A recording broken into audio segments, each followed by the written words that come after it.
This is the story of how my girlfriend continuously disregarded me and my feelings for her ex-boyfriend, causing me to feel betrayed not once, but multiple times. Each time she chose him over me, it chipped away at my trust and love for her.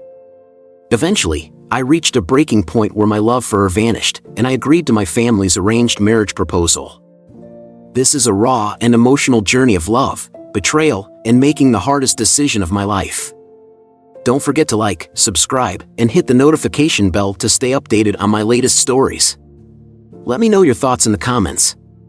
Have you ever been betrayed by someone you loved? I had been with Rose for 6 years. I originally thought we would get married, have children, and live happily ever after. But on my birthday, Rose's first love returned to the country. That's when I found out I was just a substitute for her first love. She had never truly loved me. Since that was the case, I chose to let go and give her the happiness she deserved. On the phone, I said to my sister, "Sis, I've agreed to the wedding plans." She replied, "That's great, Robert. I'm so glad you've come to your senses." Chapter 1. I could hear the excitement in her voice. And then she added, "Don't worry, the person I'll introduce to you will definitely be someone you'll like. By the way, I haven't seen Rose in years. Be sure to invite her too. I need to thank her for taking care of you all these years." I nodded. "Sure, but I don't think she'll be able to make it." I sat on the couch, my voice flat, my eyes fixed on the TV in front of me. On the screen, Lou Group's CEO Rose and the newly returned movie star Ethan were sweetly embracing each other. The media reporters were all over the story, congratulating the couple. My sister asked, "Not free? Could it be because her first love is back?" "Oh, right. How could I forget? Today's the day movie star Ethan returned to the country after all these years. They must finally be getting together." My heart tightened as I realized even my sister knew about Rose's first love, while I had been a fool, playing the role of her substitute for 6 years. All these years, Rose had kept her reputation clean, with no rumors or scandals. No scandals. That's true. During the years I was with her, I never caused any trouble. During the day, I was a proper student, and at night, I was a proper sugar baby to her. I thought she loved me, but just a few days ago, I found out the reason she had kept me around was that I resembled Ethan, her unforgettable first love. She had always just seen me as a stand-in for him. I asked, "Sis, did you know Rose had a first love?" She replied, "Of course I did." When her first love, Ethan, went abroad for his dreams, Rose was heartbroken for a long time and almost got depressed. Thankfully, she eventually got over it. Rose was my sister Helen's college roommate, and they had always been close. So when I came to study here, Helen asked Rose to look after me. Over time, I developed feelings for Rose, and naturally, we began living together. After college graduation, I couldn't bear to leave Rose, so I gave up my family's plan for me to return home and take over the business, and instead found a photography job here to stay. I had wanted to tell my sister about me and Rose for a long time, but Rose always stopped me. She never wanted to make our relationship public to her friends and family. At the time, Rose told me the timing wasn't right, and being naive, I thought we had a long future ahead of us and that we'd have a chance to share the good news later. Looking back now, there was no need to bring it up at all. My sister said, "By the way, Robert, Rose and Ethan have a great relationship. If you see them, can you ask Ethan for an autograph for me? I'll send you some extra spending money." I felt bitter inside. Even my sister admired Ethan, the famous movie star. Here I was, just an unknown photographer, feeling completely insignificant. She asked, "When are you coming back?" I replied, "Sis, I'll probably be back in about 2 weeks." Before I could finish, the door opened. At that moment, Rose walked in. She asked, "Where are you going in 2 weeks?" I quickly hung up the phone and looked up at Rose, who had returned. She was alone. No one was with her after hugging her first love at the airport today. How come she's back alone now? But since she was back, a small part of my unease subsided. Maybe I should still try to hold on to her. I suddenly felt like I was rushing things by agreeing to marry so soon. Rose's intense gaze fell on my face. She continued, "Are you spacing out? You still haven't answered me. You said you're going somewhere in 2 weeks." I replied, "Someone in my family is getting married." I made up an excuse, glad it didn't raise any suspicions. Rose didn't ask more questions, but instead, her shy eyes were locked on me. My face reddened slightly as something crossed my mind. I said, "Rose, if you don't need anything, I'll head upstairs." Before I could turn around, she hugged me from behind, pressing her warm body against mine. My heart raced as if it was about to burst, but the heat in my chest was quickly doused by a cold splash of water. If I hadn't seen her hugging another man today, and if her body didn't still carry the scent of that man, I might have thought she actually liked me, but she clearly didn't love me. So why was she being so affectionate? Chapter 2. The woman nestled in my arms, and her ethereal voice broke the silence. She asked, "Did you see the news today?" "Yeah, I saw it." I swallowed hard. Could this be her final hug? She asked again, "What do you think about it?" I remained silent. She continued, "There's a welcome back party tonight. I'll take you there. I remember your sister's a fan of Ethan, so you can ask him for an autograph on her behalf. I'm sure he'll agree." "Okay," she said. "I have to go to work, so I won't be staying for dinner." Rose grabbed her car keys and phone, ready to leave. I couldn't help but try to keep her. After all, today was my birthday, and I couldn't believe she had forgotten. I said, "Rose, why don't you stay for a little while and eat before you go? The food's already ready." She replied, "No, I have a meeting with a client. You go ahead and eat. I'll have my assistant pick you up for the party later." I didn't insist. I just silently watched as Rose walked out of the door. In the past, every year on my birthday, she would give me small gifts, a scarf she had knitted herself, or figurines of things I liked. Rose knew I loved photography. Whenever she heard about an auction for camera equipment, no matter how much it cost, she would buy it for me. This year, everything had changed. She no longer cared about me. In the end, I threw all the dishes I had carefully prepared into the trash, just like my love for her, no longer worth holding onto. Just after throwing the trash away, my phone pinged with a series of birthday greetings. I was surprised that my friends had remembered my birthday. Even my older sisters had sent red envelopes. At that moment,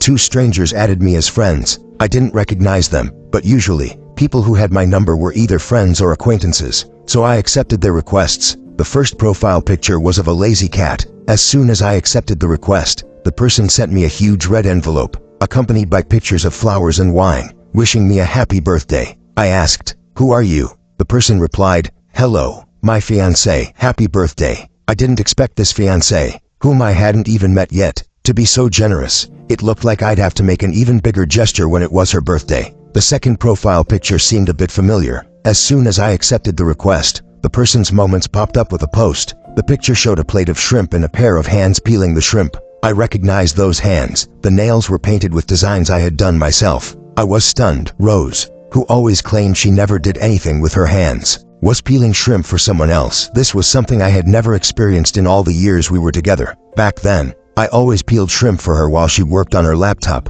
quietly waiting for me to feed her. There were times when I pricked my fingers on the shrimp shells and bled, and it always hurt, but I just endured it. But now, it seemed Rose was peeling shrimp for someone else. This was the difference between being loved and not being loved. The caption read, "Round and round, I've returned home, but she's still waiting for me. She knows I love shrimp, so she bought all the shrimp from the restaurant." A sharp pain shot through my chest. My mind raced as I recalled Rose's profile picture frame. No wonder this new contacts frame looked familiar. It was clearly a couple's frame. All these years, I had never been given such treatment, because Rose was afraid that anyone would find out about us. I had been the only one kept in the dark all this time, while she had already made it clear to everyone that her heart belonged to someone else. Chapter 3. I had unknowingly fallen asleep on the sofa, and it was Rose's voice that woke me up. It was almost time for the dinner party. She said, "Change into this as my little brother. You can't embarrass me tonight." Got it. Rose handed me a box. I hadn't planned on going, but under her gaze, I reluctantly changed into the suit she had prepared for me. She said, "Robert, you look really handsome. Your future girlfriend is going to be so lucky." Rose came over and adjusted my clothes, clearly pleased with my appearance. A sense of pride quietly swelled in my chest. Was she trying to distance herself from me, or was she giving me a warning? In any case, it didn't matter. I had already decided to leave. I nervously swallowed, my voice almost failing me, and I reminded her, "Sis, it's time to go." She nodded. Let's go." She walked ahead of me, and I made sure to keep my distance, no longer engaging in any intimate gestures. We walked in silence, one in front, the other behind. Rose sat in the driver's seat, and I initially planned to sit in the front passenger seat. However, Rose frowned and said, "Robert, you sit in the back today." "Okay." I didn't ask why and obediently opened the door to the back seat. I knew the front seat was typically reserved for a girlfriend or boyfriend, but now, our roles had clearly changed. At that moment, Rose's phone rang, its ringtone echoing in the back seat. She said, "Robert, pass me my phone." It was almost second nature for Rose to toss her phone into the back seat as soon as she got into the car. Her pale arm stretched back to grab it, and I couldn't help but think back to the photo from last night, the image of her peeling shrimp for Ethan. I froze for a moment, lost in the thought. Rose snapped me out of it. "Robert, the phone." I came back to my senses and reached for it, handing it to her. As I did, I noticed the name on the caller ID, husband. I hadn't expected Rose to be serious about marrying someone else, but what was I? A sugar baby, or just a little brother? What kind of little brother spends the night hugging and sleeping together? Rose didn't explain. Maybe she had just accepted it herself. On my phone, I had messages filled with birthday wishes from friends, but not a single one from Rose. She said, "Okay, I'll be right there to pick you up." Her voice was soft, carrying a hint of joy. When she turned back to face me, her smile was a little awkward. She said, "Sorry, Robert. Ethan's car broke down, and I need to go pick him up." Okay. My expression didn't change, and I continued quietly scrolling through my phone. She said, "Robert, MM." I looked up at Rose. She continued, "Robert, I'm not getting any younger. I should start thinking about getting married." I nodded. "Okay, I hope you find happiness." Chapter 4. Is this really how you feel? Yeah. The car quickly arrived at the spot where Ethan was waiting by the roadside. Ethan instinctively reached for the back seat, but when he saw I was already sitting there, he stopped. "Ethan, you sit in the front," Rose said with a gentle smile. Looking at him, Ethan replied, "I get car sick in the front, so I'll sit in the back." "All right then." Rose didn't say much more, and after Ethan got in, she started driving again. Once in the car, Ethan greeted me. "Hey, kid," I responded. "Hey," Rose said. "Ethan, this is Robert, Helen's little brother." Ethan replied, "Oh, you're the whiny little brother Helen used to talk about. I can't believe you've grown up so much." His tone carried a hint of teasing. I didn't react much. It was true that I used to cry a lot when I was younger. Rose smiled and came to my defense. "Ethan, don't tease him. He's shy." She paused for a moment before adding, "Robert, this is Ethan, my fiancé. He'll be your brother-in-law from now on."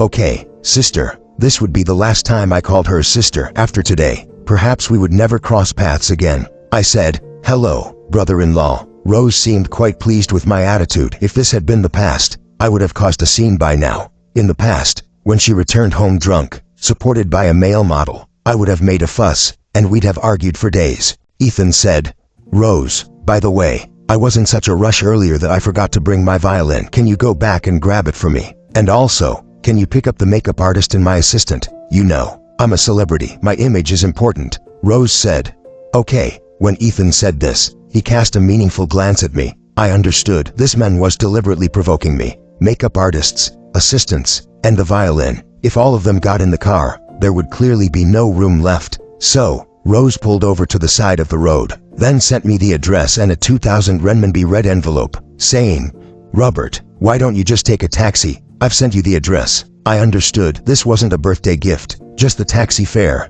Normally, her birthday red envelopes would be 520 or 1314, with good meanings behind them. I didn't say anything and silently got out of the car. As I got out, I clearly saw a glimmer of coldness in Ethan's eyes, followed by a victorious smile. Standing by the roadside, I watched as Rose's car slowly drove away, disappearing from my sight. I opened the taxi app. I noticed the location was quite remote, with hardly any cars passing by. I walked along, hoping to catch a ride, but even when cars passed, no one was willing to stop. By the time I arrived at the hotel, the banquet had already started. Chapter 5. Rose and Ethan, as the stars of the banquet, were already being fawned over on stage as they gave their speeches. I quietly entered the exhibition hall and found a corner where no one noticed me. I grabbed a quick bite to eat. After a 2-hour walk, my feet were sore, and blisters had already formed. Finally, the dance segment began. As the main guest, Ethan naturally invited Rose to dance the first song. Taking advantage of this moment, I went to the restroom. When I saw my own disheveled appearance in the mirror, I splashed some cold water on my face. Suddenly, I was grabbed from behind and a sack was thrown over my head. A few people started beating me. One of them said, "Look at you. You think you can compete with Ethan for his girlfriend?" Exactly. This is what happens when you offend Ethan, the movie king. They kept hitting me until they were tired, then finally stopped. I was in so much pain, and before I could even pull myself out of the sack, I heard the bathroom door click. It was clearly locked from the outside. Despite the noise in the restroom, no one seemed to notice. Clearly, the hotel staff had been bribed. I struggled to tear the sack off my body. Every inch of me ached, and I could hardly stand. When I finally crawled over to the door, I realized it wouldn't open. The lights went out just then as well. I have claustrophobia. As a child, I was locked in the basement by my friends, and by the time my older sisters came to find me, I had already passed out. Now, I felt lightheaded and trembling. I pulled my phone from my pocket and dialed Rose's number. The phone rang a few times before it was picked up. On the other end, I heard, "Robert, your sister drank too much and is already asleep," but I clearly heard Rose's voice asking, "Who is it?" Ethan quickly hung up. I knew Rose must have been with Ethan. When I tried calling again, the phone had already been turned off. I was left alone in the bathroom for the rest of the night. Of course, I fainted later on due to fear. The next day, the staff found me and sent me to the hospital. Thankfully, I was treated in time, and when I finally woke up, it had been 5 days. I took out my phone, hoping to see if Rose had tried to contact me, but all I found was a simple 2-word message, "On business trip." The date was 5 days ago. I absent-mindedly scrolled to Ethan's moments. There were photos of meals, sightseeing, and travel check-ins. It was clear that they had gone on a honeymoon early. After being discharged, I went to the hotel to check the surveillance footage, only to be told that the cameras were broken and couldn't be checked. No surveillance meant no evidence to prove that the people who attacked me were Ethan's fans. What a coincidence. The cameras just happened to be broken, and I had no way of checking them. I had no choice but to return home in disappointment. I couldn't help but wonder, how did Ethan's fans even know who I was? I had barely ever been in public with Rose. I hadn't expected Ethan to harbor such hostility toward me. I had no evidence, so I decided to return home and pack up my things. I didn't have much, mostly photography equipment, but as soon as I opened the door, I was greeted by the sight of the two of them, cozy and affectionate, kissing in the living room. I hadn't expected to walk in on such a scene. Chapter 6. I didn't know whether to leave or just say, "You two continue." Rose said, "Robert, you're back. Ethan will be staying with us for the next few days." As she said this, the two of them were still tightly pressed together, reluctant to part. Okay, I had no issue with Ethan moving in. After all, he would be the one in charge here sooner or later. Ethan said, "Rose, you're so good to me. Once the heating in my place is set up, I'll head back." Rose replied, "Why go back? What's mine is yours. We're not strangers." Rose gave a soft laugh, then let go of Ethan and walked to the fridge to grab him a drink. It wasn't until just then that I realized Ethan didn't like cold drinks. Rose said, "You must be exhausted from packing earlier. Let me heat up some milk for you." Okay. They exchanged knowing glances, and I, unwilling to stay as a third wheel, decided to head to my room to pack up. As I reached the door to the room on the second floor, I suddenly froze. On the floor, scattered all around, were my photography equipment and film rolls, some of which were falling out onto the ground. There was also a water stain on the floor, with some of the film soaked in water. A lot of my equipment was piled up as though it had been deliberately broken. Ethan said, "Robert, I'm sorry. When I saw you weren't back yet, I was cleaning up your room and accidentally knocked your stuff over. I don't know how much your equipment costs, but if you want, just name a price and I'll pay you back." Rose, hearing the noise from upstairs, came up and glanced at the scattered equipment. She casually replied, "It's just some photography equipment. Ethan, you didn't do it on purpose. This stuff isn't worth much. We'll just buy some more later." I clenched my fists tightly. These were the photos I had worked on for many years, pouring so much effort into them, and now they were destroyed. Some of it was even due to be sent to the magazine tonight. Rose knew these things were precious. She never allowed anyone to clean in my room, yet she let Ethan in here. I was furious. If the room outside was like this, what about inside? I quickly walked into the room. I found my laptop lying on the floor, alone and untouched. The floor was soaked with water, as if someone had intentionally flooded the place. Clearly, all the data on the laptop was gone. This laptop contained some of the photos and materials I was planning to publish. Ethan said, "Robert, when I came in, I was shocked too. Did you leave the water running?" When I came in, I rushed to turn off the water, and I even tripped over the computer. As soon as Rose heard this, a look of panic crossed her face. She asked, "You tripped? Are you okay? Let me see." Ethan replied, "I'm fine, just a little bruise on my knee. It's nothing." Rose then turned to me, her voice sharp.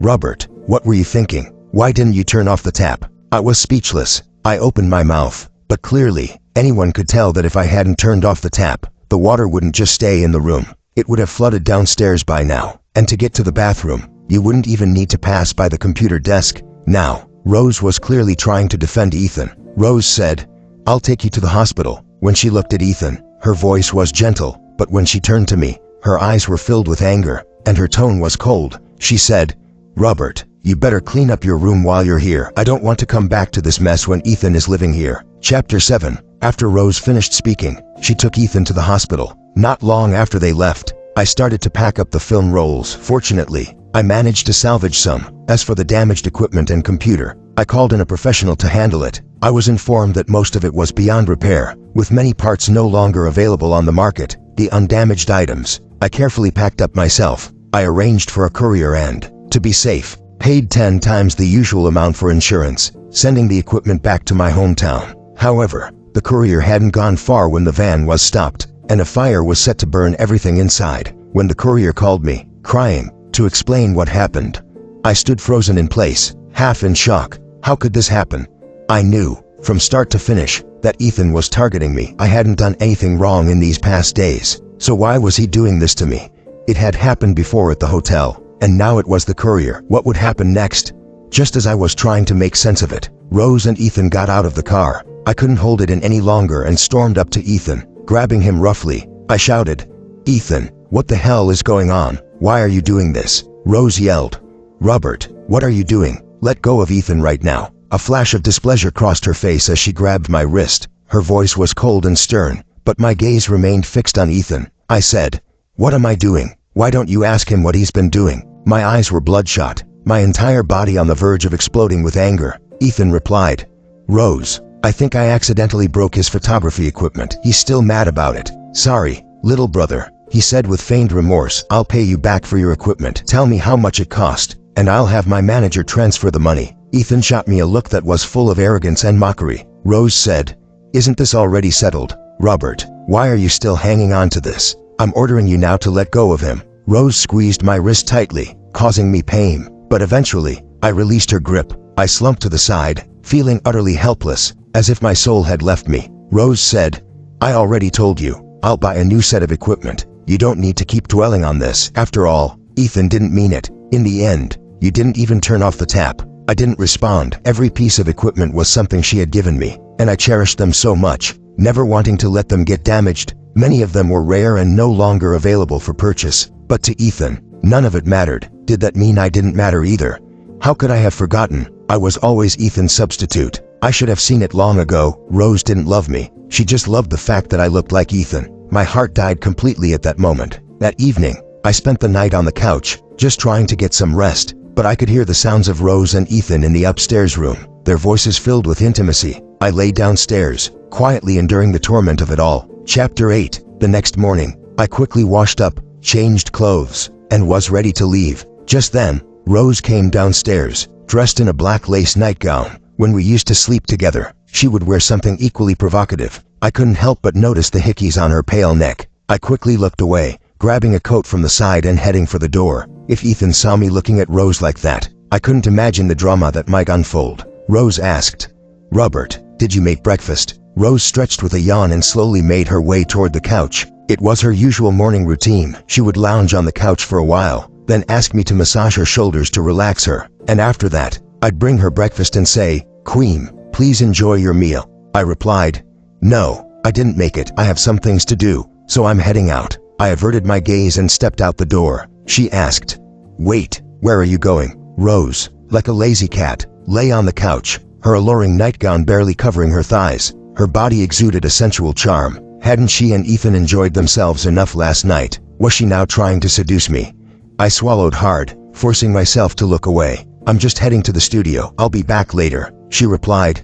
"Your studio doesn't make much, does it? You're always traveling for work. Come here and give me a shoulder massage, and I'll drive you there later." Rose laid back on the couch, waiting for me to comply. I replied, "It's fine. I can drive myself." I practically ran out of the house, trying to escape. When I reached the underground parking lot, I received a call from Rose. She asked, "Robert, where's the oil?" "It's in the cabinet under the stove." She asked again, "Which one's the salt, and which one's the sugar?" "The salt's on the left, sugar's on the right in the spice jar." I gritted my teeth as I answered. I couldn't believe that Rose was cooking breakfast for Ethan. It was clear, love and indifference couldn't be more obvious. I closed my eyes for a moment. Maybe it was time to put an end to this. I'd be leaving soon. Just as I was about to start the car, I noticed the fuel gauge was empty. When I got out to check, I found that all 4 tires had been slashed. I couldn't take it anymore. These awful stalker fans would do anything for their idol. I pounded the side of the car in frustration, my fingers leaving deep imprints on the shiny surface. Just as I walked out of the parking garage, ready to grab a cab and go to the company to quit, a car suddenly drove straight toward me. I had no time to dodge, and the impact sent me crashing into a flower bed. The car sped off, leaving me behind. I struggled to pull out my phone and call Rose, but no one picked up. Looking at my bloody hand, I realized I had been slashed by the flower bed when I was hit. Then, everything went black. When I woke up again, I found myself in a hospital, brought in by a sanitation worker who had found me. The nurse had tried calling Rose, but she never answered. Then, the TV showed a broadcast of the Lou Group, with CEO Mr. Lou and Ethan touring the company. The comments below were all full of well wishes, hoping the two of them would find happiness together. Chapter 9. I stared faintly at the two people on the TV, their sweetness almost unbearable, and despite the pain in my hand, I forced myself to say, "I'll sign it myself." After signing, I fell unconscious again. When I woke up, the room was pitch dark, and I was alone. I moved my body to turn on the light. I hated the dark. Even though there were dim streetlights outside, the silence was eerily frightening. My fingers were wrapped in thick bandages. My whole body was in pain. But thankfully, my legs were still intact. I spent 3 days alone in the hospital. The ugly scars on my hand were particularly chilling to look at. At that moment, I received a message from the studio. I glanced at it, and the boss said the photos from the last shoot were great and encouraged me to keep up the good work. I thought for a while and decided to tell the boss I was resigning. I called and said, "Sorry, boss. I want to resign. I originally wanted to talk to you in person and hand over everything, but now I'm in the hospital after being hit by a car, so I can only tell you this over the phone." The boss asked, "Hit by a car? What happened?" I didn't answer. After all, in C City, I didn't have any friends. Even if I knew who did this, I couldn't find any evidence. He said, "Don't worry, I have some connections here. Tell me what happened, and I'll investigate it for you."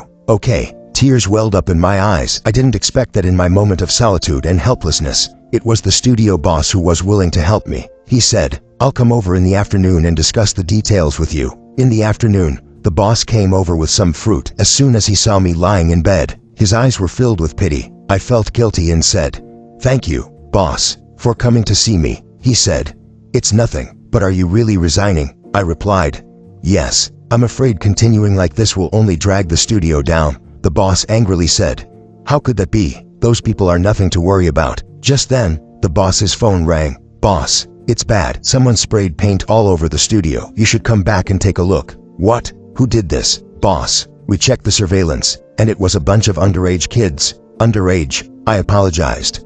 "Boss, I'm sorry for dragging you into this." He replied, "This isn't your fault. Why are you blaming yourself? I think the people behind this were intentionally targeting you." I nodded. He asked, "Do you know who did it?" His eyes lit up. I said, "Those little brats are Ethan's stalker fans, and since they're all minors, even if they kill or set fire, they won't face any legal consequences." He asked, "Ethan, is that the boyfriend of your sister?" "Yes." "So, your injuries were also caused by these people targeting you?" "Yes." A bitter smile appeared on my face. He said, "Seems like Ethan is more cunning than I thought. He doesn't do it himself but incites his fans to target you." "Boss, I'm sorry. Don't apologize. Don't worry. I'll get to the bottom of this. Even if I can't get those kids to pay, I'll make their parents pay for it." I said, "Boss, I'll compensate for the damages to the studio. And also, I'll be heading back home soon. Can you keep my resignation private?" He asked, "Do you not want your sister to know?" "Yes." He nodded and said, "All right." When the boss left,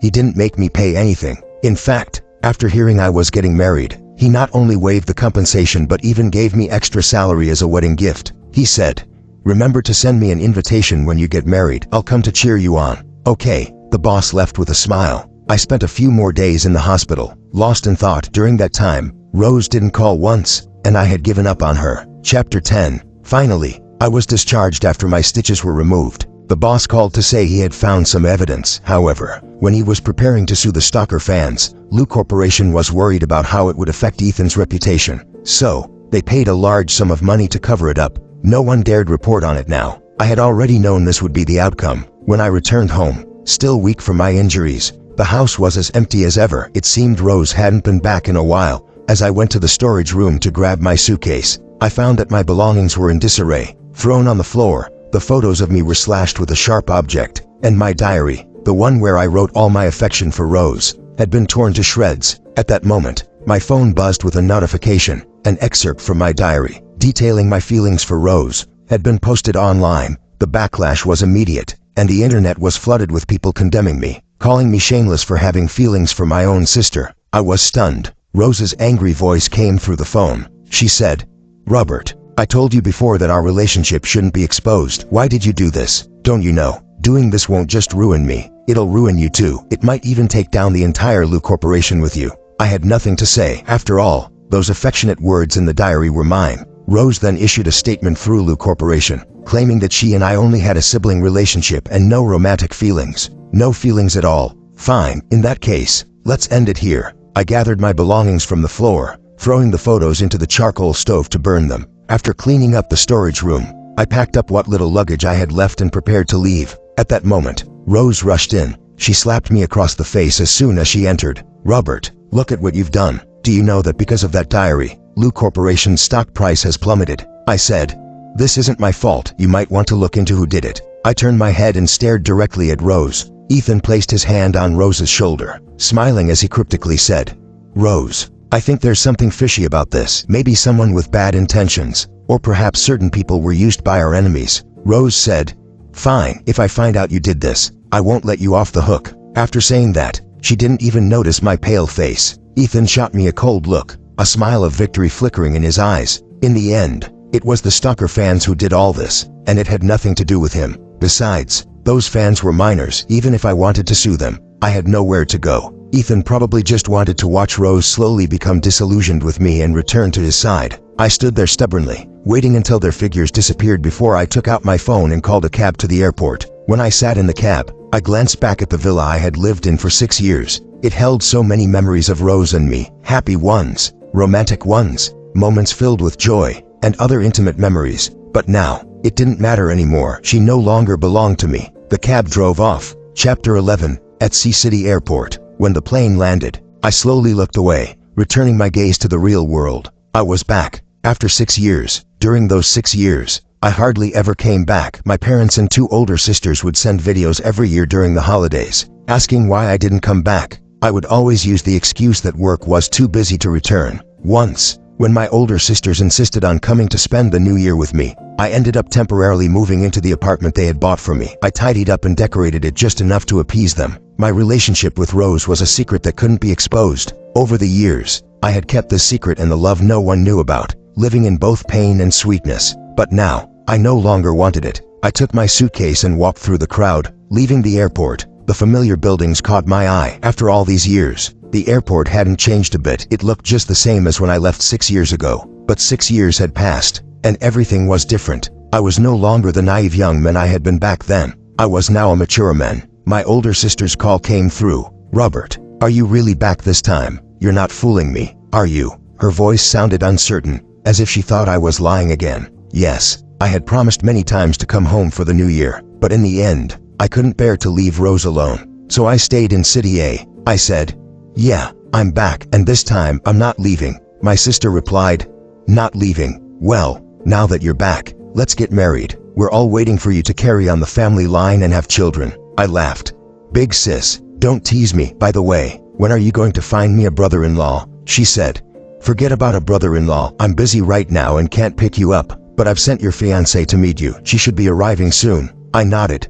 All right. I was actually curious to see what my fiancé, whom I had never met, looked like. From what my sister said, they seemed very pleased with her. If they were satisfied, that was good enough for me. I trusted my family not to set me up. However, I waited outside the airport for a long time, getting increasingly anxious. I took out my phone to ask where she was. Just then, I heard the roar of a motorcycle engine. I looked up, and the bike came straight toward me. I could see that the rider was a young woman, and I couldn't help but feel a sense of admiration for her. But why was she riding straight at me?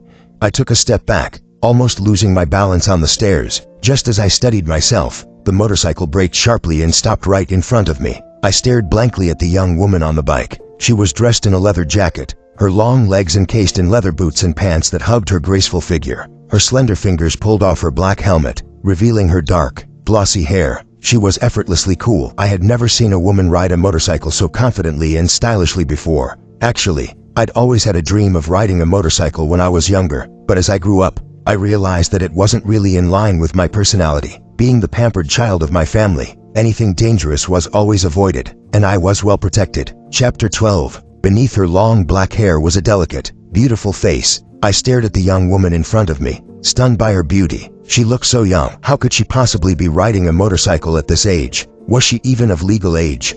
She said, "Robert." Her beautiful eyes met mine, a hint of a smile dancing in them. I asked, "You are?" I paused for a moment. Could this be my fiancé?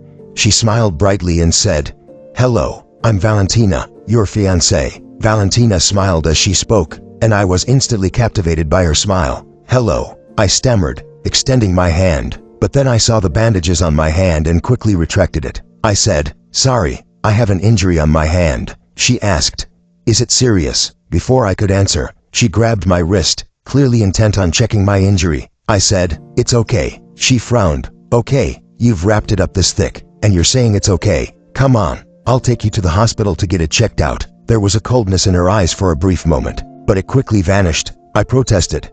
No need, I've already had it treated. She insisted.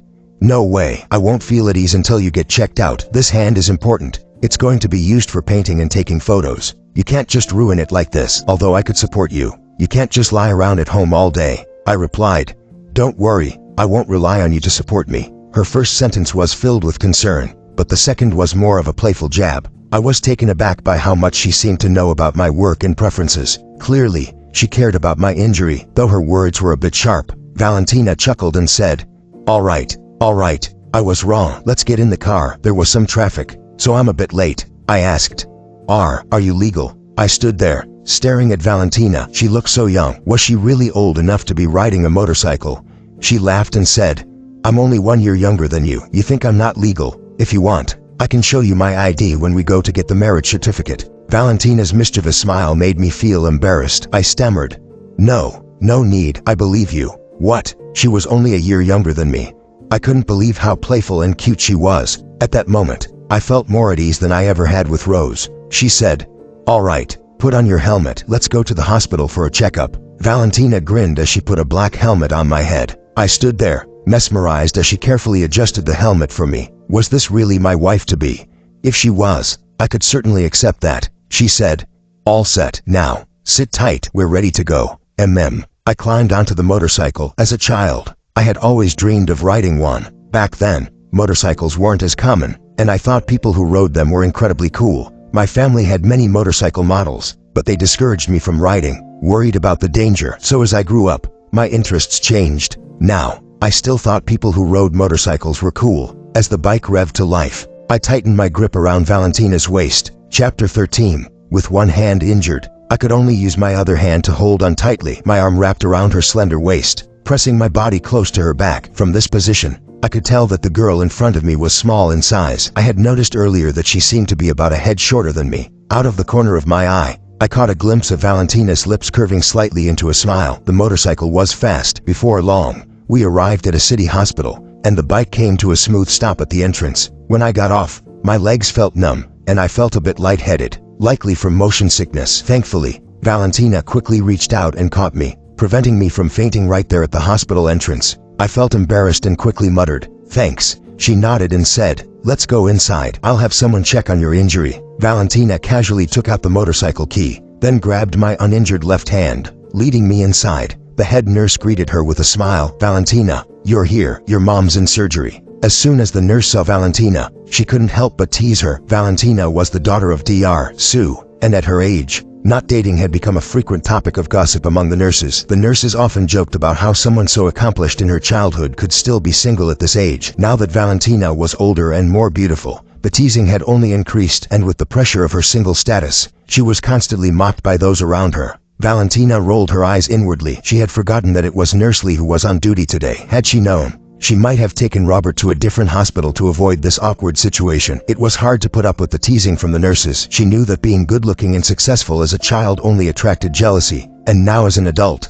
her beauty seemed to attract even more unwelcome attention. People never seemed satisfied with her. But today, things would be different. Today, she was bringing Robert here to show everyone that she wasn't someone who couldn't find a man. She had simply been waiting for the right one. She wasn't going to let people talk behind her back anymore. Mrs. Lee, this is my fiancé, Robert, Valentina said proudly, introducing me without hesitation. She didn't hide the fact that Robert was her fiancé. After all, he was handsome enough to make many girls swoon, and she was happy to show him off. There were rumors in a city about him having a girlfriend for several years, but he never made it public. Valentina couldn't care less about that. The man she had chosen was hers, and no one else would take him. Mrs. Lee raised her eyebrows in surprise. Fiancé, Valentina, when did you start dating someone? I remember your mom was saying just last month that you weren't interested in love. The nurse's face turned dark. almost as if she had been struck. Valentina had always been the subject of jokes, how her classmates were all settling down, how someone had a second child, but now, to hear that she had an extremely handsome fiancé,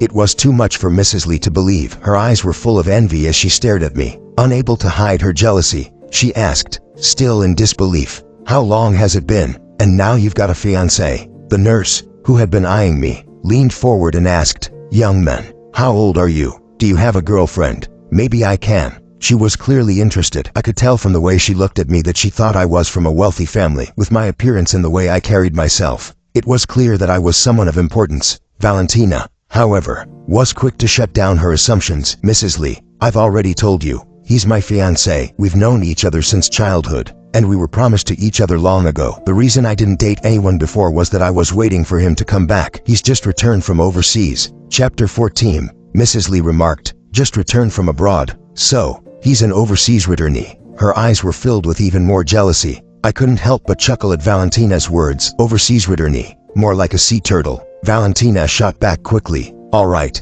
Mrs. Lee, do you really want to fight with me for him now that I've finally brought my fiancé back?" She immediately moved to stand protectively behind me, her posture defensive, almost like she was shielding me. Mrs. Lee waved it off with a laugh. "Oh, I was just joking with you. Don't take it seriously. Anyway, I need to get back to work. Your mom's in surgery. You go ahead and sit in her office for a while." Still grinning, Valentina warned, "Got it. And Mrs. Lee, don't ever try to introduce me to any more of those weird, mismatched men. I find it disgusting." Mrs. Lee's face turned a shade of black, and she quickly muttered, No, I won't," then hastily left, trying to cover up her embarrassment with a forced laugh. Once the nurse had left, Valentina stuck her tongue out at her retreating figure, making a playful face. I watched her, amused by how mischievous she was. Smiling, I tugged lightly on her arm and whispered, "All right, don't be angry. You're my fiancé. No one can steal you away." Valentina, her confidence faltering a bit, looked up at me and asked, "Really?" "Yeah,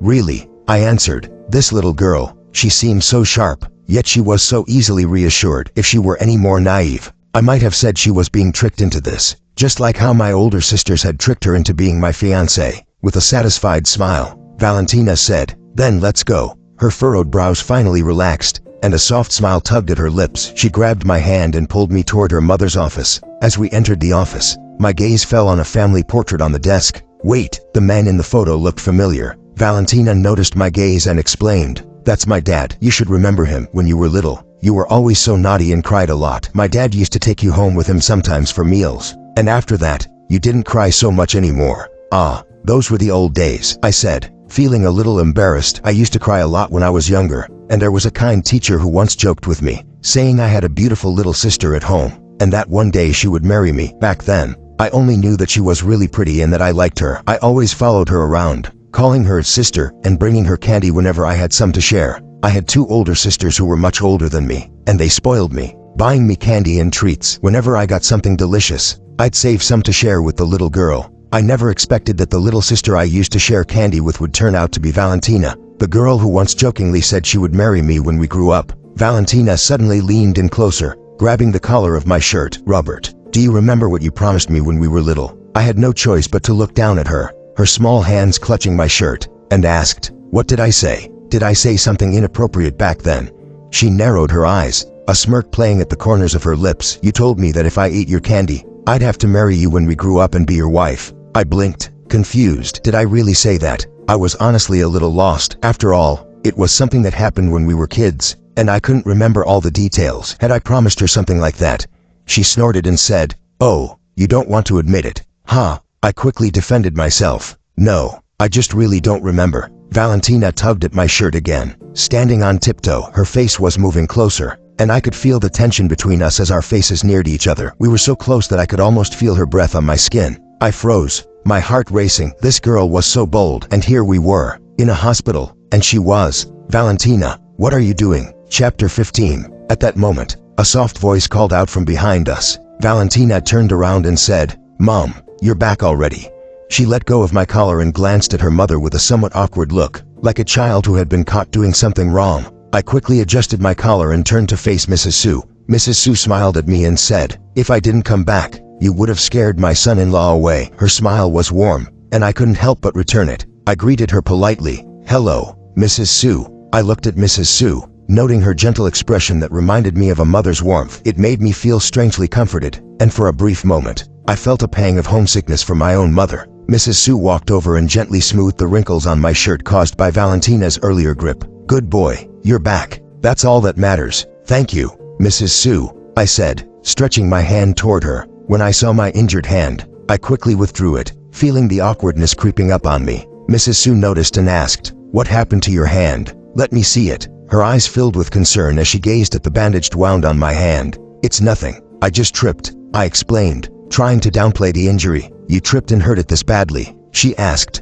clearly unconvinced. She carefully unwrapped the bandages, revealing a long cut that ran down from my wrist, twisting down my arm. Thankfully, my palm was unaffected. "Who did this to you?" she asked, her voice sharp with concern. Valentina, standing nearby, looked at my hand with a trace of hurt in her eyes. Her voice became soft and filled with worry. "How did this happen? It looks so bad." I quickly reassured her. "I'm fine. Don't cry." I hadn't expected her to be so sensitive. It was a surprise to realize that besides my parents and sisters, there were others who cared enough to be concerned about me. Mrs. Sue asked again, "Are you really okay with a wound like this?" I reached out and gently patted Valentina's head, speaking softly. "It's nothing. Really, it doesn't hurt anymore." Mrs. Sue gave Valentina a look, then turned back to me, still concerned. "Robert, are you sure you just tripped?" I hesitated for a moment, then answered, "Actually, I didn't want to make Valentina worry." Mrs. Sue raised an eyebrow. "You're telling me that this was just a fall?" I reluctantly admitted. "It was a car accident." She paused, her eyes narrowing. "A car accident? Who caused it?" I felt a twinge of discomfort and replied, "Mrs. Sue, please don't ask about it." She pressed on. "A car accident is a big deal. I'm a doctor. You can't hide this from me." I sighed, finally admitting, "It was a group of stalker fans, some unruly kids." She raised an eyebrow. "Were they minors?" "Yeah," I said, a little embarrassed, nodding. Mrs. Sue nodded thoughtfully. "I understand, but I'm going to check those wounds. If they're not treated properly, they could leave permanent scars." I tried to reassure her. "I've already had them treated at a hospital in a city." She shook her head. "No, I'm not taking any chances. I want to examine them myself." So, Mrs. Sue had Valentina stay with me while I went through a full checkup. Thankfully, the other injuries were healing well, and none of my internal organs had been affected. The only injury that looked particularly bad was the scar on my hand. It looked pretty gruesome. In the end, Mrs. Sue rebandaged my wound herself, making sure it was well taken care of before letting Valentina and me leave. Chapter 16, Rose's Perspective. After Valentina and Mrs. Sue left, Mrs. Sue made a phone call to inform the Law sisters about Robert's accident. Upon hearing that their precious younger brother was hurt, both sisters were furious and immediately began looking into who might have hurt Robert in a city. Meanwhile, in a city, Rose had just finished dealing with work matters and was dragging her exhausted body back home. To her surprise, Robert was not waiting for her in the living room as he usually did. No matter how late Rose came home, Robert always waited for her. Sometimes he'd be reading, other times looking through photos on his camera, editing them on his computer, or even sketching. But tonight, the house felt strangely empty, and there was no sign of Robert. Rose kicked off her high heels, walking barefoot on the cold floor toward the sofa. Normally, Robert would have noticed her cold feet and brought over her slippers, gently warming them with his hands before helping her put them on. Sitting on the sofa, she furrowed her brow and dialed Robert's number, only to hear a cold, mechanical voice on the other end of the line. "Sorry, the number you've dialed is currently unavailable." Rose stared at the phone in disbelief. Could Robert be angry with her? After all, in 6 years of living together, she had never once called him, but it was because of him that her company stocks had plummeted, and now he was upset with her. She dialed her assistant's number, trying to focus. "Get me the latest photography equipment," she ordered. She remembered that a few days ago, Ethan had accidentally broken Robert's gear. She had promised to buy him a new set, hoping that this would smooth things over with Robert. Rose paused for a moment before heading upstairs. Lost in thought, she found herself standing in front of Robert's room and reached out instinctively to open the door. But once inside, she realized that everything was different. Robert's belongings were gone, replaced by Ethan's things, his clothes, hats, and even some music equipment. Then it hit her. Ethan had mentioned that his house didn't have heating, so he would stay with her. She had agreed, and Ethan had moved into Robert's room, but she hadn't fully processed it until now. The house only had 2 rooms, hers and Robert's. If Ethan was in Robert's room, then where had Robert been sleeping? That morning, Robert had left without even changing clothes. Had he? Frantically, she ran to the storage room, hoping to find some trace of him, but it was empty, devoid of any of Robert's things. No bed, no belongings, Not even a single scrap of paper. It hit her hard. Robert had taken everything. His clothes, his toothbrush, even their matching couple cups and photos. It was as if he had completely disappeared from her life. Chapter 17. Rose collapsed onto the sofa, regret flooding over her. She had been wrong to hit him. He had always been so good to her. Why had she done that? He hadn't done anything wrong. It was her own refusal to publicly acknowledge his place in her life. She had only wanted him to stay by her side, even if he was just her kept man, unwilling to let him go. Just then, Ethan's call came through. Rose, one of my fans has gotten into some trouble. Can you help me out? As she listened to Ethan on the phone, a shadow crossed Rose's eyes. When had her relationship with Robert changed so drastically? It seemed like it all started the day Ethan returned to the country. Wait, Ethan came back that day, and Robert had insisted she eat with him before leaving. It had been Robert's birthday. How could she have forgotten such an important detail? In the past, she would buy Robert a new set of photography equipment every year, because he loved photography, and no price was too high for the best equipment. Now she finally realized why Robert had gotten angry and upset. It was because she had bought the equipment, not him. Rose, are you listening? Ethan's voice broke through her thoughts. What's the matter? Rose responded distantly, her mind swirling with memories of Robert. Ethan continued, it's just a fan issue. They're not letting it go. And you know how it is with fans. When they screw up, the idol has to pay. So, I understand. I'll have my assistant take care of it. Rose replied curtly, already dialing her assistant's number. Once the call ended, Rose hung up and sat there, feeling emptier than ever. That night, she didn't go to bed. Instead, she stayed on the sofa, the memories of her time with Robert replaying in her mind. Every night when she came home, he would be waiting in the living room, urging her to go take a shower. By the time she got out, he would have already prepared the essential oils, massaging her with the kind of expertise that felt as good as any spa. She would always lie back, completely satisfied, enjoying the happiness he gave her. Now, all of that was gone. The next morning, Rose decided to go to Robert's former studio. She found it was under renovation, and she couldn't understand why. After some effort, she managed to get the studio owner's phone number. When she called, the man hung up immediately when he realized it was the CEO of Lou Group calling. Not giving up, Rose dialed again, and finally, the owner answered, clearly frustrated. Lou, we're just a small studio. Why are you making such a big deal out of this? What do you mean? Rose asked, her voice sharp with urgency. The owner swore on the other end of the line, then replied, what do I mean? You should know. Fine, tell me what you want, but make it quick. Rose clenched her jaw, holding back her frustration. She needed information. Where has Robert been sent recently? Chapter 18. The studio owner replied curtly, how should I know where he went? Anyway, he's resigned. The man hung up the phone abruptly. Rose was left stunned, her heart racing with panic. Resigned? Where could he have gone? Then it struck her. He had mentioned that a relative back home was getting married, so maybe he had gone back for the wedding. She tried to reassure herself, but deep down, she was filled with unease. What if Robert had gone back and never came back? In a rush, Rose dialed Helen's number. The phone barely rang before Helen picked up. Helen, did Robert go back? Rose asked anxiously, her voice tight. Yes, he did. Helen responded. He came back yesterday. All these years, we've really appreciated how much you've cared for Robert. Rose felt a bit awkward at the praise. It was the least I could do. It seemed that Helen still had no idea about her relationship with Robert. She had insisted on keeping things private, but now her decision was coming back to haunt her. After a brief pause, Helen asked, Rose, do you know about Robert's little girlfriend? Rose's heart skipped a beat, and her voice tensed. I don't know. She quickly denied it, trying to sound casual, but the nervousness in her tone was evident. Oh, never mind. By the way, are you free in a couple of days to attend a wedding? Helen didn't push further. It seemed she had made peace with the fact that Robert was back, and any talk of the little girlfriend was likely forgotten. Sure, I'll be there. Oh, and by the way, we're having a wedding soon. You should come. Rose blinked in confusion. A wedding? Yes, a wedding. Robert's relative is getting married, remember? Rose wasn't quite sure how to end the call, but she knew she had to. After all, Robert had said he was going home for a wedding, and it couldn't possibly be his own wedding. Helen was a staunch believer in not getting married, so it must have been Rebecca. Chapter 19. The Law Sisters' Perspective. Just as Helen hung up the phone, the door swung open, and Rebecca stormed in, her face flushed with anger. Helen looked up, concerned. What's wrong? Did you find something?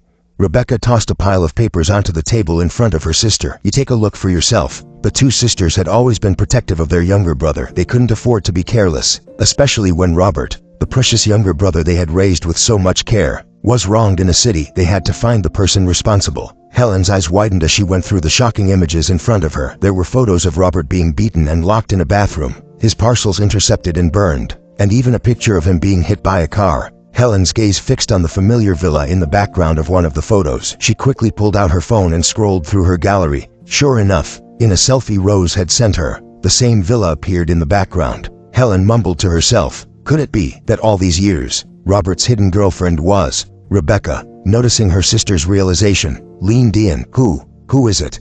Helen didn't immediately respond. She stared at the photo, comparing it with the one she had just found. After a moment, her eyes met Rebecca's. They didn't need to say anything. The connection was clear. Finally, Helen spoke. Who's the one bullying Robert in these photos? Did you find out?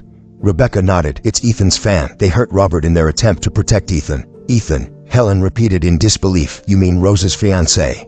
Helen's anger boiled over. So, Rose was not only involved with my brother but also still entangled with Ethan. Rebecca sighed. Sister, Robert must be heartbroken. Helen, though frustrated, calmed down. At least Robert's back now. If he hadn't, Rebecca gave a small, reassuring smile. Don't worry, Valentina is a good girl. She'll take care of him. Helen nodded, finally at ease. Good. At least Robert's had a rough time, but now he's found someone who truly cares for him. When the two sisters finally returned home, the house was filled with the hustle and bustle of both families. Lal mother, seeing her daughters enter, called them over cheerfully. Helen, Rebecca, come here. Noticing the serious expressions on their faces, Robert couldn't help but joke. Hey, what took you so long? I'm about to starve here. Chapter Robert and Valentina perspective. Valentina, ever attentive, immediately picked up a peeled shrimp and placed it in Robert's mouth. Eat first, and stop talking. Robert's heart softened. He had always been the one feeding others, but just now, he saw Valentina quietly put a shrimp in his plate when no one was looking, then carefully peeled it for him. He thought she liked shrimp and planned to peel more for her later, but instead, she fed him the shrimp. No one had ever cared for him like this. Except for his parents. He was deeply moved. The family watched the couple, and a soft, affectionate smile appeared on everyone's faces. It was clear to them that this relationship was solid. After a while, they all sat down to eat. Because of the bandages on Robert's hand, Valentina did all the feeding for him, and Robert, despite his usually picky tastes, ate everything she offered without complaint. Sue's mother couldn't help but smile. Robert eats anything, doesn't he? Really easy to take care of. Watching the two of them, she felt a sense of relief. She wasn't worried that Robert would bully Valentina. Her concern was more about Valentina possibly taking advantage of Robert, but she was confident that Valentina truly cared for him, so she had nothing to fear. The conversation turned to wedding arrangements, dowries, and the couple's future home. Eventually, the elders pushed the two of them out to walk in the garden for some privacy. Valentina looked at Robert with a hint of hesitation. Robert, do you really want to marry me?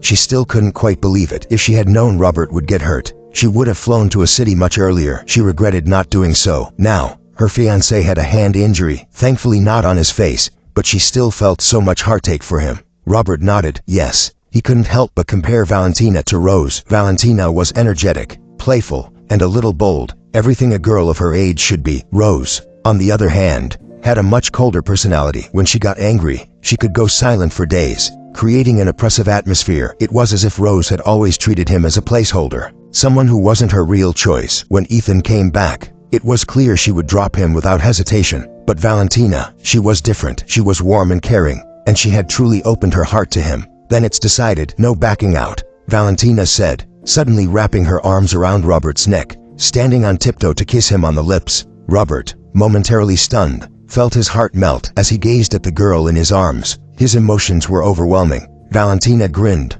I've sealed the deal. You're my fiancé now. No take-backs. All right, Robert replied softly, holding her close and deepening the kiss. I've sealed it too. No take-backs. He gently tucked a loose strand of hair behind her ear as they stood there, kissing in the garden, a picture of pure affection. Their future seemed more certain than ever. Chapter 20, The Sisters' Perspective. After seeing off Valentina's family, Helen and Rebecca made their way to Robert's room. Helen looked at her brother, a concerned expression on her face. Robert, have you really thought this through? Helen knew that, over the years, Rose had taken care of Robert, 6 years of it. In fact, there was a chance that feelings had already developed between them. It was her call that had brought Robert back, but they hadn't considered Robert's feelings in all of this. As his older sisters, that was their fault. Robert nodded, his expression steady. Yes, I've thought it through. I want to marry Valentina. He glanced at his older sisters, wondering if they had already guessed something or perhaps uncovered some truth he wasn't ready to share. But since he had decided to return, He wanted to let the past go. He no longer wanted to dwell on it. He just wanted to focus on his future. "Are you sure?" Helen asked again, her voice filled with doubt. She seemed to be searching his face for any sign that he wasn't telling the truth. "I'm sure," Robert said, a small smile playing on his lips. He thought about Valentina and felt nothing but warmth compared to Rose's cold, distant gaze. Valentina's smile felt like home. Helen nodded, seemingly satisfied. "That's good. If that's the case, then you should cut ties with that little girlfriend back in a city. It's better to end things cleanly," Robert reassured them. "Don't worry, big sis, second sis, there won't be any more contact with her from now on." At his words, both sisters finally relaxed, though there was an unspoken question lingering in the air. Why had Robert been hurt? But neither of them pressed the issue. It was clear that, for Robert's sake, they didn't want to add to his burdens. The wedding was set to take place in about a week, and Robert would be busier than usual with preparations. His sisters, wanting to respect his decision, didn't want to complicate matters further. Chapter 21, Rose's Perspective. In a city, Rose was sitting at her desk, her mind consumed by thoughts of Robert. She couldn't shake the feeling that his departure had a deeper cause. Something wasn't right. Just then, her assistant entered with a package. Rose tore it open, and as she glanced at the photos inside, her hands began to tremble. How could this be?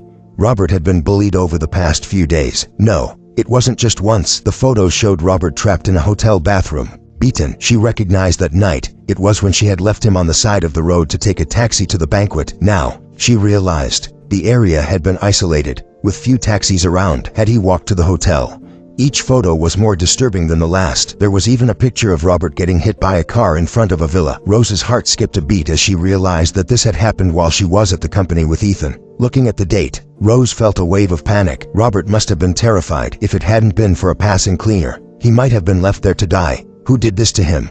Her voice shook as she ordered, "Find out who did this." Her assistant looked at the photos, equally stunned, before rushing out to investigate. Rose, her hands still trembling, tried to reach Robert on WeChat, but his account was blocked. She tried everything she could think of, but all attempts to contact him were futile. Panic set in. What had happened to him? In a rush, she called her assistant again. "Have you found out anything?" "I have," came the assistant's hesitant reply. "Who did this?" Rose pressed, her tone sharp. "It was Ethan's fans," the assistant explained nervously. "The ones who stalk him. They did it to Robert." Rose paused, stunned. Her mind started piecing things together. The discarded film rolls. The day when Ethan had specifically made her go back to pick someone up. All the clues fell into place. Ethan had orchestrated this. He had deliberately targeted Robert, wanting him out of the picture so Rose would eventually give up on him. And Rose had been too blind to see it. She had let Ethan play both sides, not realizing that she could never have both him and Robert. Just then, Rose's best friend called. "Rose, your little boyfriend is getting married. Helen invited us to the wedding. Are you going?" Rose was in shock. "What did you say?" Her friend replied, "Your little boyfriend. But I'm curious, how could you two be so close? And now he's suddenly getting married. Isn't the bride supposed to be you?" Rose's mind raced, her voice faltering as she replied, "No, it's impossible. He said he was going back to attend a relative's wedding." "Right."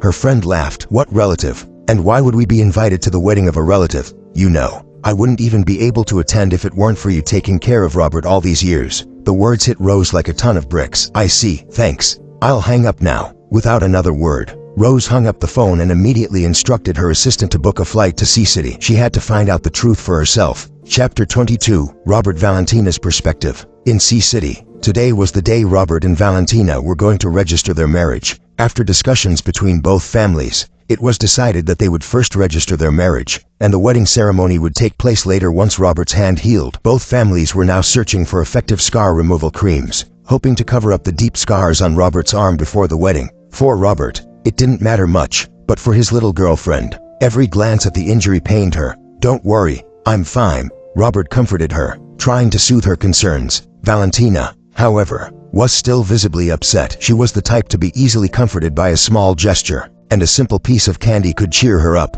She had arrived early at the Law family's house, whether it was for registering their marriage or preparing for the wedding. She was in a hurry. The night before, she had discovered that the woman Robert had been with for 6 years was now in Sea City, and they still hadn't officially registered their marriage. Robert chuckled as he saw Valentina waiting outside in leather pants and jacket, holding a helmet, and leaning against a motorcycle. "It's so early. The civil affairs office isn't even open yet." As she stood there, the cool morning air made her look even more striking, and the motorcycle next to her added to her strong yet graceful image. If Robert's hand were healed, he would have certainly liked to ride it with her. He quickly opened the door, pulling her inside. "Aren't you cold dressed like that?" Robert reached out to hold her hand. Feeling the slight chill in her fingers, his heart ached a little. He slowly transferred warmth from his own hand to hers. "It's fine," Valentina replied with a soft smile. Enjoying the warmth from Robert's hand, she thought to herself, "If only I could hold his hand like this forever." "Valentina, you're here so early," said Mrs. Law. As she came downstairs, she noticed how Robert's eyes were entirely focused on Valentina, and a warm smile spread across her face. The girl was eager, but she thought it was a little too much. Robert wasn't all that special. He was just good-looking and gentle. He didn't have any great strengths. It was puzzling how such a beautiful girl had set her sights on him. In her younger days, Mrs. Law wouldn't have cared for such a son, one who was handsome but useless. But Robert was the only son, pampered from childhood, and with two sisters running the family business. He hadn't had much pressure in life. It was only now that he had finally found a woman he wanted to be with. "At least this girl seems good, obedient and sweet," Valentina said. "Mrs. Law, I'm going with Robert to try on wedding dresses today. We might be a little late returning. I hope you don't mind." Mrs. Law smiled knowingly. "Of course not. You two are officially husband and wife now. The sooner you have a baby, the better." The implication was obvious. Registering meant they were a married couple. And a married couple, well, that led to the honeymoon, didn't it? Mrs. Law was quick to pick up on Valentina's meaning. "Mom," Robert said, feeling awkward. His little girlfriend was being cheeky, and now his mother was getting in on it too. Mrs. Law waved it off. All right, Valentina, go ahead and have breakfast first. Don't go hungry." She took Valentina's hand and led her to the breakfast table, leaving Robert to watch, a little disheartened that his mother now had a new priority, his future wife. Chapter 23, Rose's Perspective. After breakfast, Robert and Valentina left. Helen and Rebecca remained upstairs, not yet coming down. Helen answered Rose's call. "Is Robert there?" Rose asked, her voice a little anxious. Helen replied, "My brother went with his fiancée today to register their marriage. What do you need him for?" "Rose." Helen pretended to be unaware, but deep down, she was furious. Rose had kept her relationship with Robert a secret for 6 years, treating him like a kept man or a stand-in for Ethan. How had she not realized that Robert actually shared some similarities with Ethan? No wonder Rose's depression had lifted once Robert went to Sea-City for school. Helen had always seen Rose as a close friend, but now it felt like she was betraying her by trying to marry Robert, especially when she had kept her true intentions hidden for so long. If it weren't for Ethan returning to China, Helen suspected they would have never found out that Rose's little friend, who had been dragging Robert along all these years without exposing their relationship, was in fact someone who had once been Helen's most trusted friend. Rose's voice quivered with panic. "Where is the Civil Affairs office? Where are they registering?" Helen could sense the urgency in her voice. "Rose, I think we should meet and talk." Helen didn't want Rose to interfere with Robert and Valentina's marriage registration. After all, Valentina was the one everyone had accepted as Robert's fiancée. Rose was 5 years older than Robert, and though Robert was young and naive, didn't Rose, too, understand what she was doing? Helen began to regret ever asking Rose to look after Robert all those years. "Please, Helen," Rose pleaded, her voice breaking. "Please tell me where they are registering. I need to know." Helen's voice grew colder. "Sorry, I can't tell you. Rose, you and Robert are over." On the other end of the line, Rose crumpled. She collapsed to her knees, tears streaming down her face as she realized that Robert was really gone. Meanwhile, Robert and Valentina had bypassed all formalities with the help of a green channel, and in less than half an hour, they had completed their marriage registration.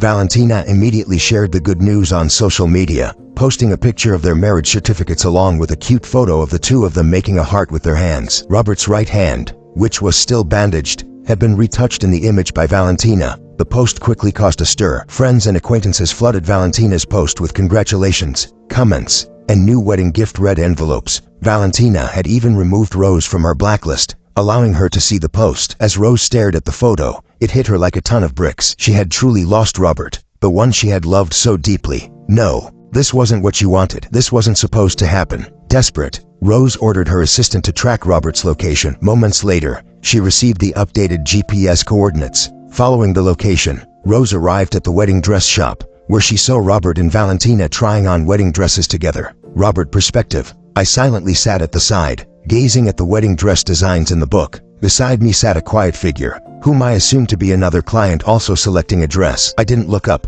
I continued admiring the pictures of wedding gowns in my hands. There were many styles, Chinese, Western, and blends of both. I thought no matter which one it was, my little girlfriend would look great in it. "Robert," Rose's voice came through, fragile, almost broken, her ethereal tone echoing. The hand I had been flipping through the pictures with froze for a moment. I looked up in surprise, only to see Rose beside me, her eyes swollen with tears, her face streaked with sorrow. What happened to her? I wanted to reach out and wipe away her tears. If it were before, I would have never wanted to see her cry, but now, I forcefully held back my hand, my eyes going from confusion to a deep sense of sorrow, then gradually turning to indifference, but I couldn't bring myself to say the words to push her away. After all, 6 years of feelings aren't something you can sever so easily, but my heart had already calmed. I was no longer the naive person I had been 6 years ago, when I didn't understand love. That diary was filled with my feelings for Rose. From the first moment I saw her, I was attracted to this beautiful older woman. Only when I found out that I was just a substitute did I realize, when she looked at me, she wasn't truly seeing me but was using me to look at someone else. In my dreams at night, she would often call my name, though I could never hear it clearly. Robert, or perhaps it was Ethan.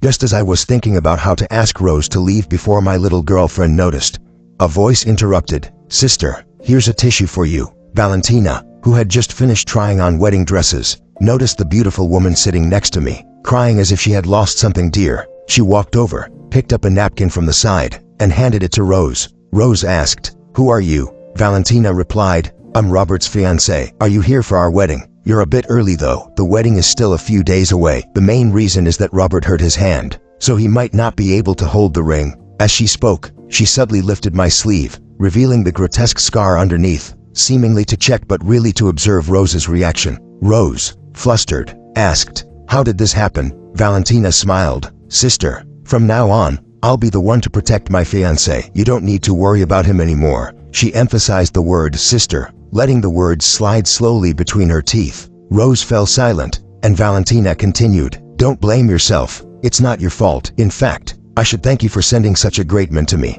I stood to the side, thinking that this girl had a very strong sense of jealousy. I could practically feel the jealousy in the air. Rose nervously turned to me and said, "Robert, I'm sorry. I didn't know about this, but I'll go back and investigate." I said, "Sister, I'm already married. This is my fiancé. Our wedding is in a week, and I'd love for you to come." I also felt that Ethan was the one behind all of this, and it had nothing to do with Rose, but I was just a substitute, and that bothered me. After all these years of being her arm candy, I had let go of it. But what did it mean that she was here now?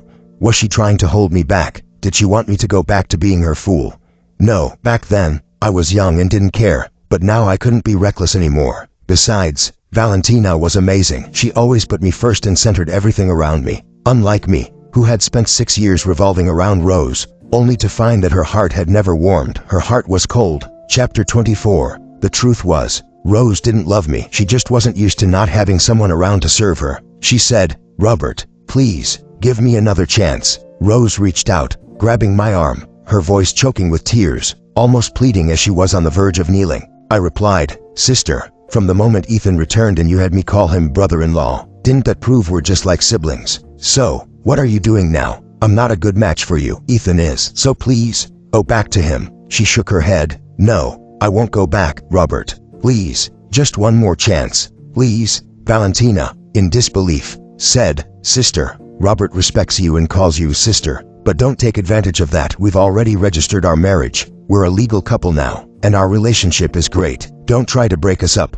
Her anger flared in her eyes, burning brightly. In the next second, I placed my hand gently on her head and rubbed it lightly. The fiery anger in her eyes extinguished in an instant. Not a trace remained, and her gaze softened with a hint of affection for me. I said, "Sister, I don't love you anymore. I'll let you know about the wedding details." After that, I withdrew my arm and gave Rose a cold look. I took Valentina's hand, our fingers intertwined, and we slowly walked out together. Just as we were about to leave, the store manager suddenly came out and stopped us. "Wait, miss, you're still wearing our shop's wedding dress." I said, "I've bought this dress." I took out a card and handed it to the store clerk. "All right, please wait a moment." The clerk returned the card to me respectfully. So, on the way out, there was a beautiful bride in a wedding dress, riding a motorcycle and showing off with me in the streets. Before long, we became the latest hot topic, and many new couples even began to follow our example. Chapter 25. Rose's perspective. Rose returned to a city, her mind a whirlwind of confusion and despair.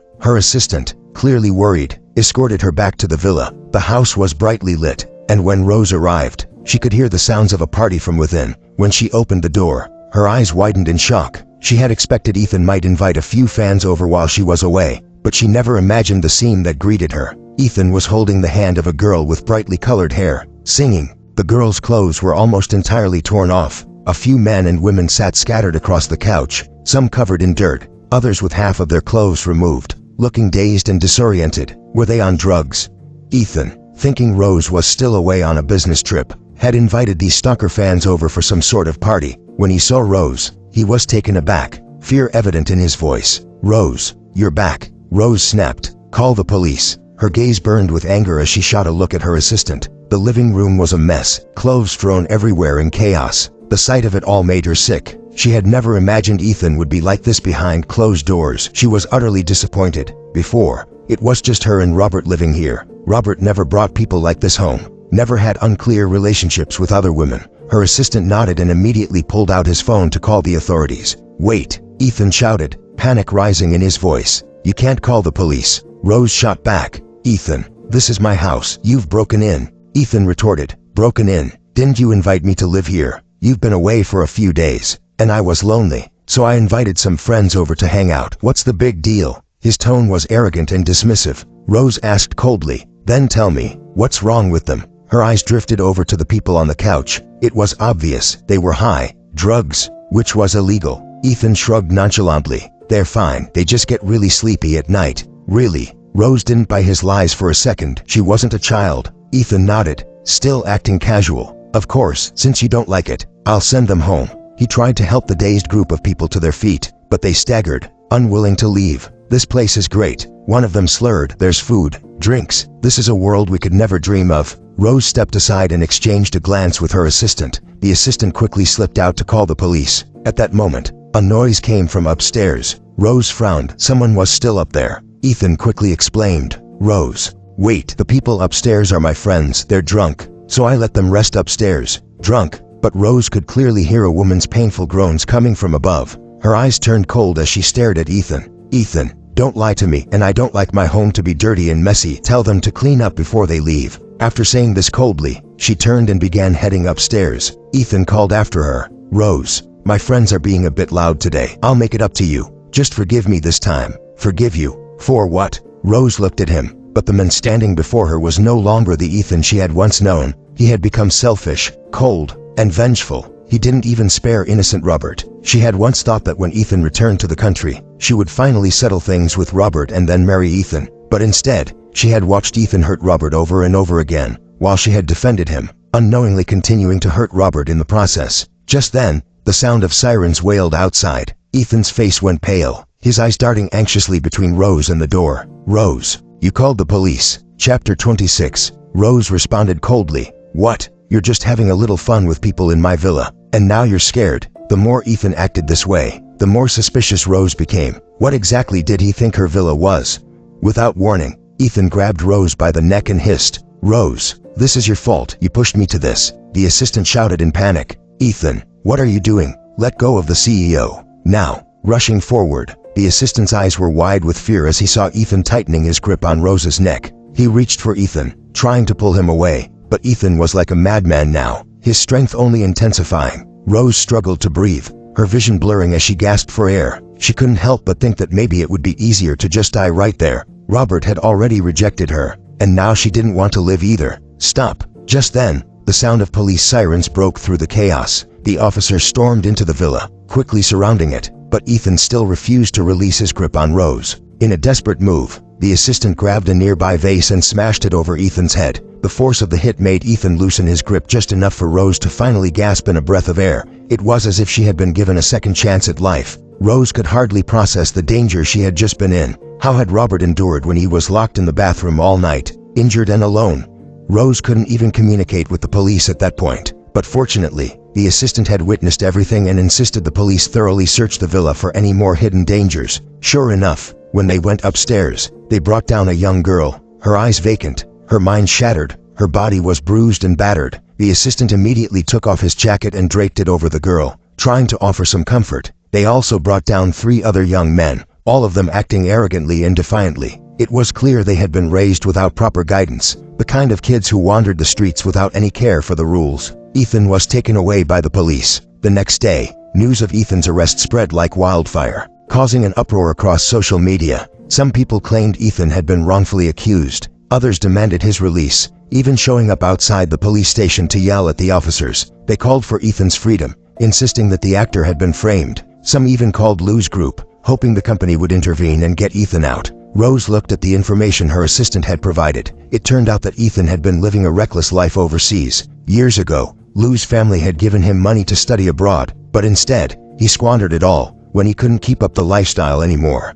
he returned to China and used his family's connections to build a fake persona as a top actor. He had a couple of works under his belt, but they were mostly unknown. She couldn't understand how someone like him could be elevated to the status of Actor of the Year. Every time Rose thought about the things Ethan had done to Robert, she wanted to rip him to shreds. She ordered that Ethan's full criminal record be posted online, exposing him for the fraud he truly was. Almost instantly, the internet erupted in outrage. Although there were still some who doubted the truth, many people began to turn on Ethan, calling him a liar and a cheat. As for the stalker fans who had been involved in harming Robert, most of them were minors. They were taken in for questioning but released after being given a stern talking to. The assistant was fuming. "Mr. Lou, they've let these kids go. They're already causing trouble at such a young age. What's going to happen when they grow up?" He couldn't help but feel sorry for Robert. After all, what kind of person would hurt someone like him?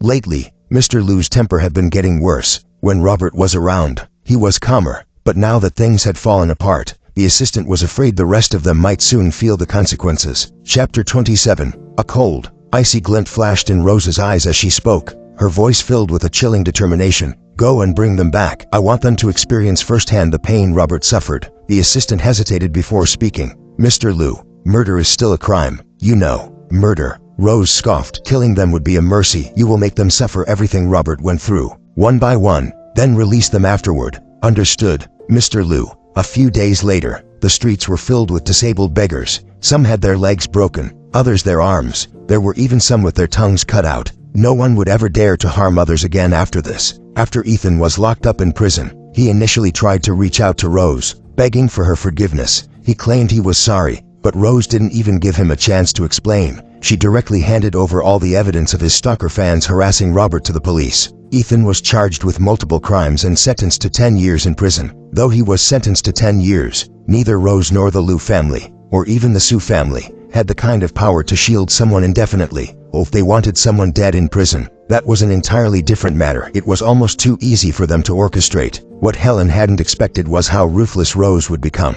even to the point of sacrificing her own blood. Years ago, Rose had been heartbroken over Ethan. She was devastated to the point where she didn't even want to live anymore. Yet, less than a month after Ethan returned to China, Rose had done the unthinkable, cutting him off without hesitation. Everyone had assumed that dealing with Ethan would cause Rose to turn against them, but they were wrong. Rose was just as cold-blooded as they were. She sent Ethan straight to prison. This, in turn, made their internal dealings much more convenient. Chapter 28. Robert and Valentina Perspective. Of course, I was unaware of all the turmoil behind the scenes. Valentina was constantly at my side, obsessing over every detail of the wedding, picking out the wedding dress, the invitations, the floral arrangements, my parents' outfits, the decoration of the venue, and the finer details like whether we should use Chinese or Western-style tableware, or a combination of both. By night, she never left my side, constantly talking about having children with me. On the night of our wedding, she even stayed in my room, drunk and stubborn,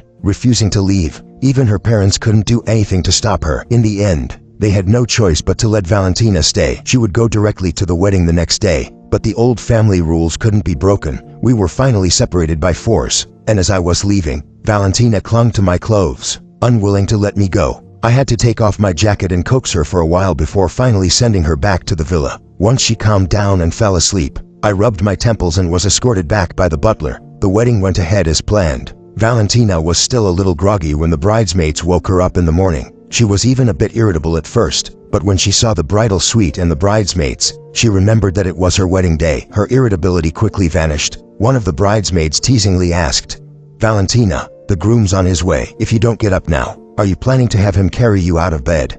Another one joked, "Why not? Our Valentina is a little fairy after all." Valentina replied, all right, I'm getting up." She finally got out of bed. Today was her wedding day, and after tonight, I would be completely hers. The groom arrived. When I appeared downstairs in the villa, bridesmaids squealed in excitement, shouting, he's here, he's here."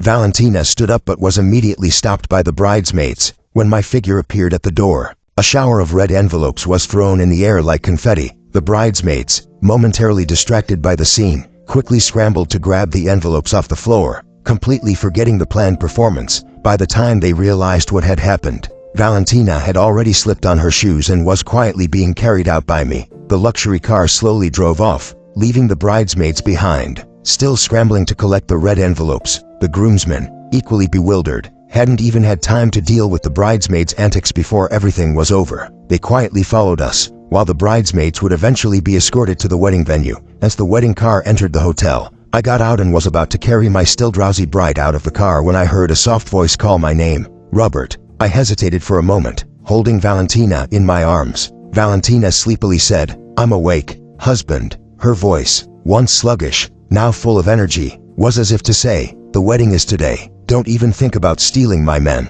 I smiled indulgently and playfully tapped her nose. She smiled back. "MHM, husband, hug me." Valentina snuggled closer into my arms. I grinned, of course, gently. I lifted her out of the car, then turned my gaze to Rose. "Rose, I'm so glad you could attend the wedding today." I spoke calmly, my eyes briefly meeting hers before moving back to Valentina, who was nestled in my arms. Helen, standing nearby, nervously glanced at Rose. She had promised Rose that she would only watch me get married, but if Rose caused any trouble, she would surely be blamed. Before Helen could step forward, Rebecca grabbed her wrist to stop her. I made no move to acknowledge Rose. Rose spoke.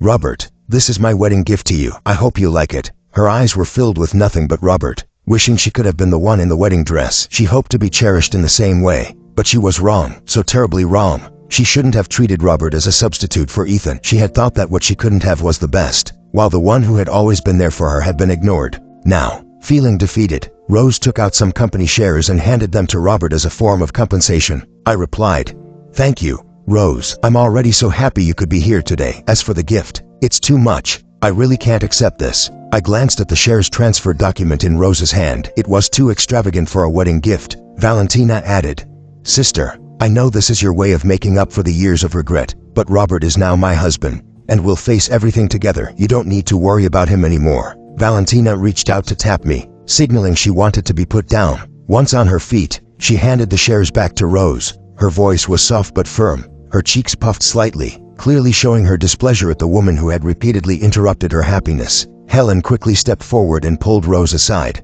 "All right, let's go inside. We don't want to miss the good timing." Rose, almost stumbling, was led away. She stood there, a look of confusion on her face, watching as we were surrounded by well-wishers and ushered into the hotel. That position by the groom's side should have been hers, but she had ruined it. The ceremony began. Rose stood quietly in the corner, watching the bride walk arm in arm with her father as the wedding march filled the air. The bride was delivered into the groom's arms. The host began to warm up the atmosphere. The host asked, "Do you, the couple, promise to face all the challenges together, to raise children, care for your parents, and grow old together?